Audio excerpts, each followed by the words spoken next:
with you, Renee. You've been here now for 3 or 4 days, so I'm sure you know everything about the BVI and its potential in medical tourism. One of the next things we need to do, you have to put Minister of Chief Minister, the Premier, and a Minister of Tourism. If he asks the Minister of Health tomorrow, what are the 3 things we should next be looking at as it relates to medical tourism? Please ask me, what would you say? Develop a roadmap. Develop the roadmap, create the strategy, because you already have the collaboration. Everybody has a commitment to it. They're saying, yes, let's do it. How do we go about doing it? And so the roadmap is going to be very important, because even with the government support, that has to sustain subsequent administrations. And it has to be collaboration from the public and private sectors to be successful. Okay.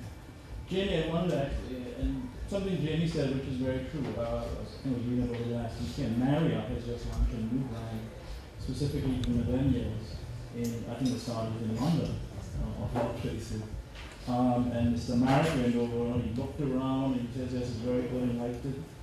And then he went in and stayed at the Golden House, which was interesting. He clearly said, look, I am not a millennial, but I know what they want, and I want to make sure that my property is certainly positioned to take advantage of it. In terms of the BVI, how would you, given the BVI as well, quite what I should say, how do you see the BVI stacking up in its ability to attract? I was talking about this with someone earlier. I think that the sense of discovery that is just naturally a part of the BVI, partially because of the access issues. Silver lining of the access issues, if we're going to talk about the silver lining, is the fact that it feels undiscovered. People have known about the BVI, people have been coming here for years, but if you're looking at other destinations that millennials are visiting, this can still feel undiscovered to them, especially if their parents aren't longtime sailors and haven't been coming here, if their parents aren't divers. So that's not part of their family background, then this is definitely an undiscovered destination for them. So I think that sense is naturally inherent in a plus.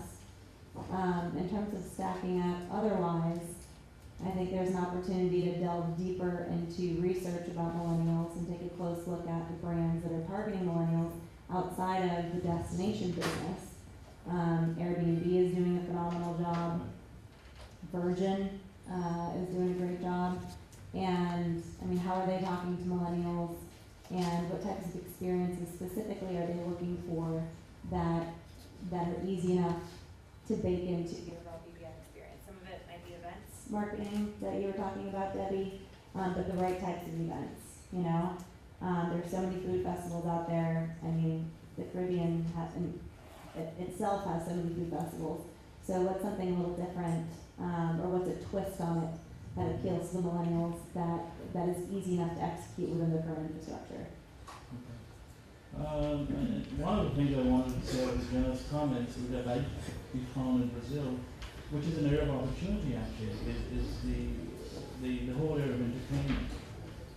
They like to go out, they like to have fun. And believe me, all the spots that we have, they know of them. There was a lot of discussion about, funny enough, this property in Brazil as music as it is. And also that new restaurant in Virgin Gorda, I don't know the name, Cocomaya. The word has certainly gotten out there, and that's one of the things that they were very interested in knowing. There are other opportunities like that, but this is an area of opportunity and nightlife. They want to do nightlife at another level, not necessarily always tum-tum-tums in the head, but they want nightlife. And so I find that those are really opportunities for entrepreneurs and opportunities for investors, local investors who want to do that. If you look at what White did, Flax and Virgin Gorda with the Rock Cafe and the Treehouse, that's the opportunities that we see. And those are very popular. It not only creates tremendous buzz for us, but also create opportunities, business opportunities. I think that's a great point too. The nightlife is, and it doesn't have to be the crazy. You don't have to be Miami, No. but nightlife things to do are at night are important. Good. I want to give the floor a chance because it was an interesting conversation. I want to also the presentations you've seen are going to be online, so you can fully access all of them, particularly those of you who are in the tourism space. Good. Questions and comments and suggestions. Quick question. In terms of public infrastructure, there was one item of public infrastructure that you could see as being predominant in terms of spending to attract the tourist trade into BVI and other island jurisdictions. Mm-hmm. What would that spending on public infrastructure be? I think it's your transportation. It's the airport. It's the airport, but you know, this will be unpopular potentially. I'd say shut down your cars.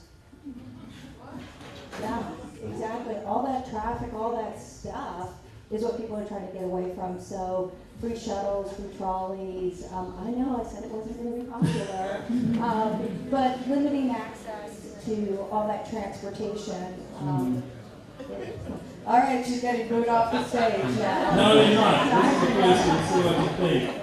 I remember former Bonita Premier came in and said we should really get $1 million casino. So don't worry. Okay, other questions, though? Russell, can I was just going to Sure. say, although I think for the Latin market and for the millennials, the kind of elusiveness of trying to get here, it has some romance. You do still limit yourself. In the South American market, they have 20 holidays. So basically, every other week, they have a long weekend, right? And so you limit being able to come here for a 4-day weekend if it takes a day to get here and a day to get home. And so right out of the gate, Mexico, Caymans, Copa, Take advantage of those yeah. So opportunities, yeah. so the airport would be, although that's a long-term, obviously, strategy, but that would be helpful. Other questions? I can say that your efforts in Brazil have started to pay off already. The flavor of bitter end over Christmas, New Year's changed dramatically to the pleasure of most of the men at bitter end. Minasu styles went in a whole new direction, so we appreciated that. All right. Trying to get to hear what's happening. The thing I find amazing over the trip we did to Brazil is, I don't think I'm wrong by saying, every other week there's an article that's appearing in the press. Just last week there was one. And it's serious press, and that really helps us because that gets the word out, and they're influencers. So we're certainly very pleased, and we expect big things to happen. We have lots of plans to continue to build that particular effort in Brazil. Other questions, though? It was a very fascinating discussion. I learned a lot from it. Very well presented by everybody. In terms of medical tourism, you asked what were the 3 things that had to be done. And Renee, I think is the name, Renee said establish a strategy or a roadmap or something like that. That sounds lovely, but I wondered whether you could expand on that. Are we talking about, Legislative changes. in terms of are we talking about, aside from the legislative changes, are we talking about possibly wellness spas? Are we talking about, for example, in Asia, where in Thailand you could visit to determine a lot of people go there to determine the sex of their babies. Others go because of there is a high level of health care, but also because of the cost, which is relatively low. It is very attractive. So I have to confess, I hear you had a good meeting yesterday, and we've been attending meetings, but I have to say that until I know more, I'm a little bit skeptical about medical tourism in BVI. And I recognized I only gave one recommendation, not 3. So when I talk about a roadmap, you have the providers that say, well, we've got good health care, so we'll open the doors, we'll do some marketing, and that's right. When you have to do a feasibility study, you have to look at who are your target markets. It may be looking at the Brazilians. The Brazilians are having cosmetic procedures at 18 and 19 years old. So that same millennial that we're talking about here is a potential target market. So identification of the target markets, training of the staff, that means looking at the healthcare facilities, looking at the culture within the healthcare facilities, and understanding what needs to be done besides just creating a concierge that's going to walk around with the patient, but how do we engage all the employees in understanding the different cultures that are now going to be coming in for healthcare services. So building the training programs for healthcare, for hospitality as well, as I mentioned briefly. The resorts that you can get to, some of these great places to go that we want to go in and explore may not be appropriate for certain types of people that are coming for certain types of procedures. So what types of procedures can be offered that people can easily get around within the existing infrastructure if investment needs to be made on roads or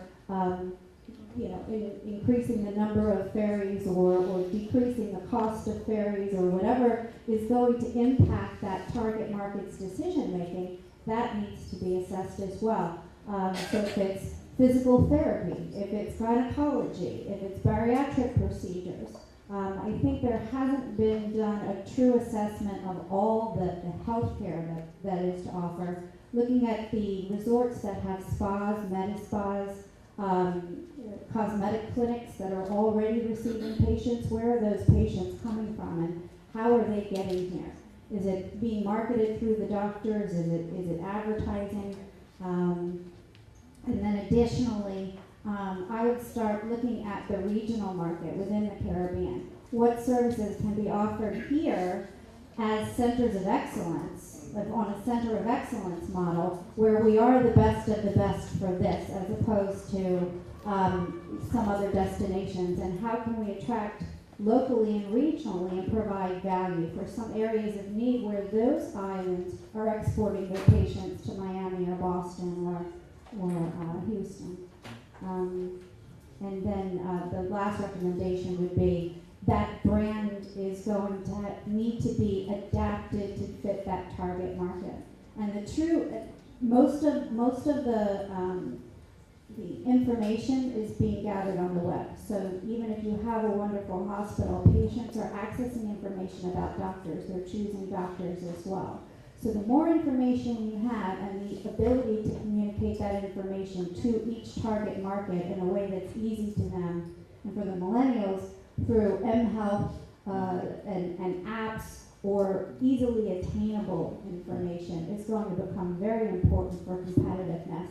And then you have to look at also all the other islands that are starting to look at medical tourism and have new projects that are being built and say, how can we be unique? And how can we communicate that unique value proposition, that selling point that's going to bring people here as opposed to elsewhere. Good. I think Cayman Islands certainly is one of the. Sorry. Oh, Brunei, sorry.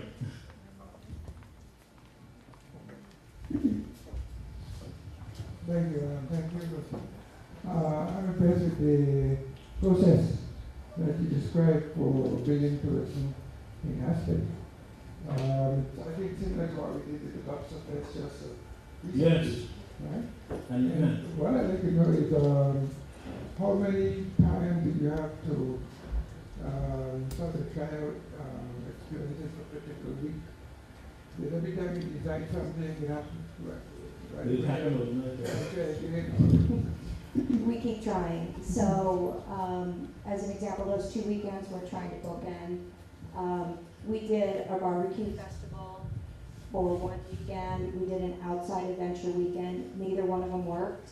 We did them probably for 3 years to try to see if we could build up some traction, but for a variety of reasons. So it's okay to fail. I mean, it's okay to say, oh my gosh, this is just not working, bye-bye. Because something better is just right around the corner, I think. So tenacity, if you have some tenacity, you're going to be okay. I think Renee made up a point with this actually, because dreamt that up, and I think it was supposed to be the year before, then we did it last year, and it was a tremendous success. It now, there's a lot of things that we can do to build on it. And I just think, my thinking is I'll look at it a little bit longer. You think 5 or 7 or 8 years from now, that can become a huge event, and it goes back to your point about, can we add another week on to the winter? It can be huge. And what people like about it is it's authentic I'd also say as an that experience. those successful events, it's not just the food. Yeah. We add the music, Yeah. then we add the ballet. So you take all of your assets. So it's not just about maybe a food and wine event, but then you stumble down the street and Jazz Aspen is going on. So it's all these, oh my God, I didn't know that was happening. And you turn a corner and there's the lobster and you're like, wow, that's really unique. So it's looking at your nonprofits, your arts and your cultural community, and really layering that in. That's success, I think. Dr. Pickering? Russell, I just wanted to show a little light on the medical tourism thing and why it is so, fascinating an idea for the BVI. First of all, with the new hospital, there is a complete floor that is not designed. It is shell space. So it already provides, it's a top floor, it has a fantastic view of the ocean sitting up there, and it's shell space. So it's open to ideas. The second thing is that the hospital itself, being brand new, is open to innovative ideas. So outfitting the operating rooms, outfitting the intensive care unit, the neonatal intensive care unit, as has been pointed out by Renee, to create niche markets. The BVI can create a niche market, for instance, where you can send all the newborns from within the region that have specialized need for care to come to the BVI. You can build that niche market. But I think one of the most fascinating ideas that can get out of the ground right away with the new hospital is the rehab unit. The space is well designed, and it's a large space, one of the largest spaces in the hospital. And you can just do so many things with that at this present point. It has a large hydro pool. So you can start with that as your initiative medical tourism by just outfitting that. It's not difficult to staff. And you can bring people from anywhere in the region who need specialized rehab care. People who have had major injuries, who have had strokes, who have had heart attacks, and can come to the BVI and go through their rehab process within the confines of that unit, and then you have the rest of the BVI to enjoy for the time that you're here as you're rehabbing. So they're actual real situations within the confines of the new hospital that can land us in a position where we can really take off with the medical tourism. We don't have to start big. We can just take one aspect of it, one idea, move on it, and then we can build on it as time evolves, and then you just basically put the pieces together and advance it and develop a center of excellence. Thanks for the intervention. And the space is incredible. And having traveled to hundreds and hundreds of hospitals and walked their floors, it looks world class. We have to put the things in it. And I think it'll be very nice to look at what is it that we should put in it. Sure. We talked about some of the sort of logistical issues with treatment of patients if it's medical tourism, with the sort of self-discovery for millennials. Is it possible to I guess are these types of tourists mutually exclusive, or is it possible for the BVI to try and attract tourists in each of these genres that you guys have very well presented on this afternoon? Absolutely. I mean, the demographic now for medical tourism is generally between 40 and 60 years old. But that's because of the information that's provided. They're going because they have need. Or because the baby boomers want to look better and feel better for a long time. Of course we do. So we're looking for, the cosmetics in those areas. But if we market to that different generation and we say that we're marketing to them, regardless of who they are, and we say this is the product that we have and this is our value proposition, it will be successful, including the wellness, prevention, executive checks, and those things that are excellent for the hospital also. Yeah. Anyone want to comment on the question? Just, I don't want to ask any question on weddings and honeymoon. I'm not offended. I'm not offended. But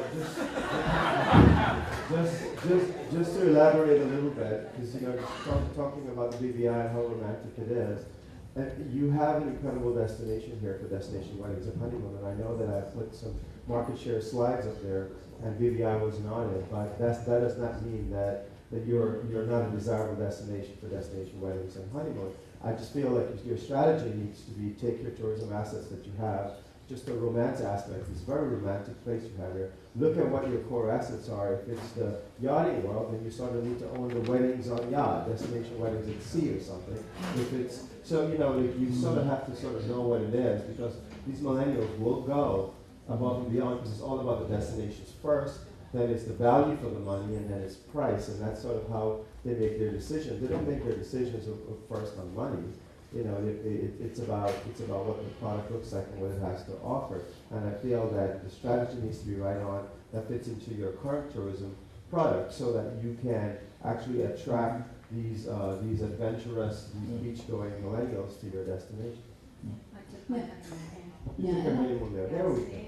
And I would say, I think they're all very interrelated. When we were in Brazil, they were mostly young people asking us about romance and events. All they wanted to know was the lobster festival, the food and wine festival. I mean, so in a lot of cases, and now we're finding out that there's 18-year-olds that are doing different surgeries. So I think they're all interrelated, and I think we're here today because Russell realizes that some of your assets attract these, various markets. The only other thing I wanted to add was something that was said at lunch today that I had never thought about. The Latin American market is very people-oriented. They do business with people they like.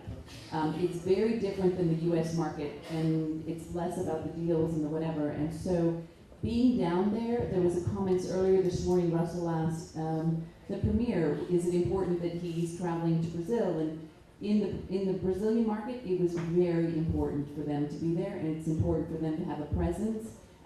They don't get that sort of attention like the U.S. kind of tourism spots do, and so the relationship building down there is important. And there's an example in New York. One hotel in New York, the Hotel Plaza Atene, it's not the hottest hotel in New York City. We can all agree we've been. There's 52,000 great hotels. It is full of Brazilians, and it's because of one lady who learned Portuguese, went there for 13 years, and she fills her off season with the Brazilian market, and it's mainly because of a relationship of one person. So it's a powerful thing, and it's great for your community because that's how you also operate in people dynamics. So good. I want to thank our panelists for I think it's very good job.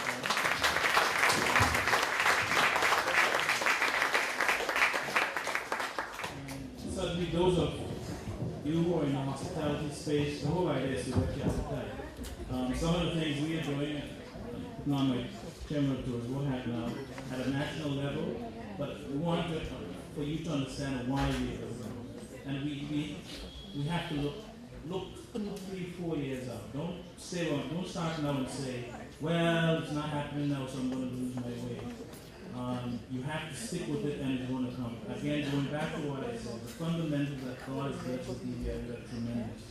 The question is, how can we merchandise them successfully? And if we can't do that, I don't want to say God should take them back. We are able to do that. So I really want to thank the panelists who are coming from far and wide. White House was a very good session. Good.